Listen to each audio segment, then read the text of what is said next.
Hey everyone, and welcome back for another deep dive. Um, I love a good thought-provoking concept. Mm-hmm. And today we're tackling one that's got me really fired up. We're Mm-hmm. diving into this idea of because to be cause. Okay. Now you might be thinking, what in the world is that? Well, it all started with a simple Toastmasters meeting invitation. Oh, interesting. Yeah, so this particular meeting was at Glendale School, um, Al Hurer, Okay. led by Sudarshan Seshadri. And the invitation itself had this really interesting way of linking the word because to this idea of becoming the cause. Huh. And I was like, ooh, okay, I got to learn more about this. Yeah, sounds intriguing. So naturally, I had to dig deeper. And that's what led me to this Reflections in Action podcast episode. Okay. And the host of this podcast, seems like someone who loves to unpack these kinds of powerful ideas. And he shared a story about his colleague Sandeep that really brings because to be cause to life. So have you ever noticed how some people just seem to stay calm and collected, even in like the most chaotic situations? Oh, yeah, absolutely. There's definitely a certain type of person that has that kind of unflappable aura around them. Yes, and that's Sandeep in a nutshell. So the podcast host was describing, a typical high-pressure work environment, right? Like deadlines and stress and just the whole nine yards. Right. But Sandeep was always just cool as a cucumber. Okay. So the host finally asked me, he was like, what's your secret? Like, how do you stay so calm amidst all this craziness? Yeah. And Sandeep's response was brilliant. He said, I don't focus on what happens to me. I focus on what happens because of me. Wow. That's pretty profound when you think about it. Right. Yeah. And that, my friend, is the essence of because to be cause. Okay. It's all about shifting your mindset from reactive to proactive. Mm-hmm. It's not about ignoring the challenges. It's about taking ownership of how you respond to them. So it's not just like you're, being positive about things or ignoring problems. It's more like you are choosing to be the driver, not the passenger. Exactly. You're acknowledging that things are happening, but you're choosing how you react and how you move forward. Yes. And that's a really important distinction to make, right?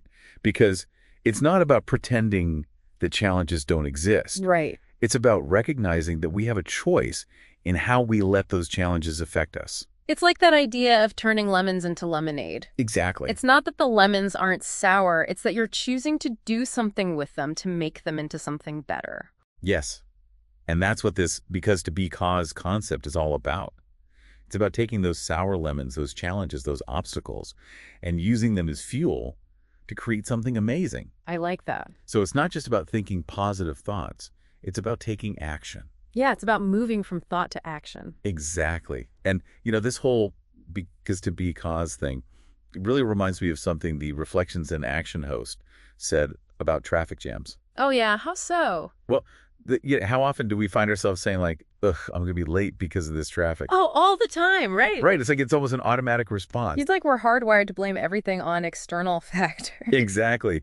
But what I love about this because to be cause concept is that it challenges us to like flip that script, Yeah, instead of being a victim of circumstance, you become like the master of your own destiny. Yes. And it's not about like, pretending that the traffic isn't there or that it's not frustrating. Right. It's about choosing how you're going to respond to it. So instead of getting all stressed out and angry about something you can't control, you find a way to make the best of it. Exactly. The podcast host actually gave this really cool example. He said, imagine you're stuck in traffic, right? Okay. Instead of fuming and getting all worked up, you could reframe it and be like, okay, because of this traffic, I have a few extra minutes to listen to my favorite podcast. Or because I'm running behind, I'll send a quick text to let everyone know. I like that. Yeah. It's like finding the silver lining. Yes. And it's amazing how such a subtle shift in language can create such a big difference in our mindset, right? Absolutely. It's like you're taking back control. It reminds me of something else that Sandeep did at work. Oh, yeah. What was that? So the podcast host was describing this situation where like a crucial piece of equipment malfunctioned right before a big presentation. Yeah, it was like a nightmare scenario, right? Great. And everyone's freaking out, but Sandeep is just like cool as a cucumber. Okay. And he's like, all right, because we don't have the projector, I'm going to present this information in a more interactive way. I love that. Right. And he ends up using a whiteboard and engaging the audience with a Q&A session. And like the presentation's a huge success. Wow. So he turned a potential disaster into a triumph. Talk about because it's an action. Right. He didn't just like make it work. He like turned it into something even better. Exactly. And get this, he didn't just come up with that on the spot either. Really? He always had a backup plan in place because he knew the technology could fail. So he was prepared for the because. Exactly. He was like, because this could happen, I'm going to have a plan B ready to go. That's amazing. He's like the embodiment of this philosophy. Right. And it shows that because to be cause mindset isn't just for like everyday situations either. Right. Like even visionaries like Elon Musk use it. Oh, yeah. How so? Well, remember a while back when Tesla was having all those production delays with the Model 3? Yeah, I remember that. There were articles everywhere about it. Exactly. So Musk could have easily just blamed it on like suppliers or material shortages, any number of external factors. Oh, totally. Knowing Elon Musk, he probably could have blamed it on aliens and gotten away with it for like a news cycle or two. Right. But instead of pointing fingers, he was like, look, we're facing these delays because we're trying to do something incredibly difficult, something that's never been done before on this scale. Huh. He acknowledged the challenges, but he framed them as opportunities for innovation and improvement. So instead of making excuses, he was like, this is why we're going to be even better.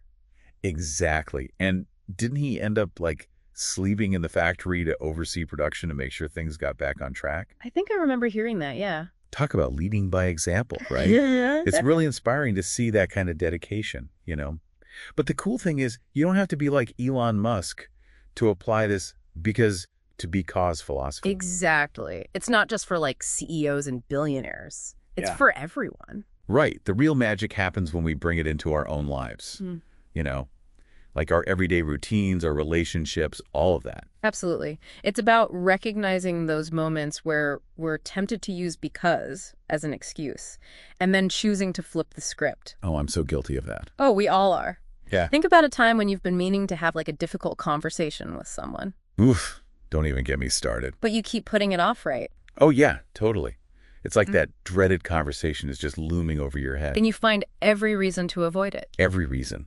I can't talk to them now because the timing's not right, or I'll do it later because I'm too busy. There's always a because, right? Always. It's like the soundtrack to my procrastination.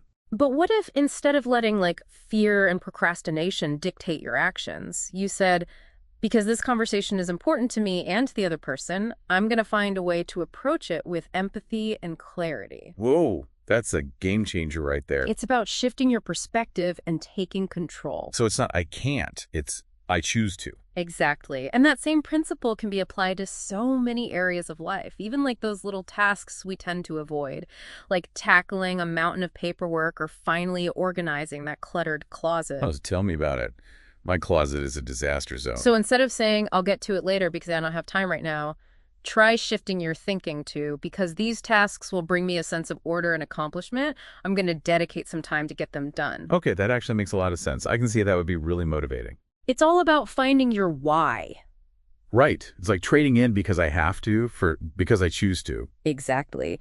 And this concept, it's especially powerful in relationships. The Reflections in Action host actually shared a really poignant story about this. He was talking about how he was feeling neglected by a friend. Oh, I've been there. It's the worst. Right. They hadn't spoken in a while, and he was starting to feel resentful. Totally. You start to wonder, like, do they even care about this friendship anymore? And it's so easy to fall into that trap of thinking, well, I'm not reaching out first because they haven't bothered. Yeah, it's like a friendship standoff. Exactly. But instead of letting that resentment fester, he decided to apply the because to be cause approach. I'm on the edge of my seat here. What did he do? He thought to himself, because this friendship is precious to me, I'm going to reach out and see how they're doing. And it turned out the friend was going through a really tough time and really appreciated the gesture.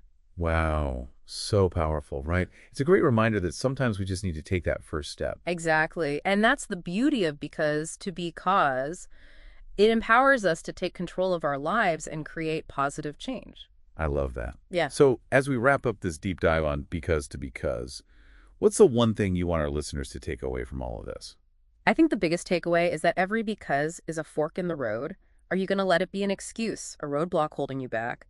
Or will it be a catalyst, a springboard that propels you towards the life you want to create? Wow, that's really powerful. And it's a great note to end on. So next time you hear yourself saying, I can't do this because, or I'm stuck because, stop and ask yourself, how can I turn this because into a reason to act, a reason to grow, a reason to connect? Remember, it's not about what happens to you. It's about what happens because of you. Until next time, keep diving deep.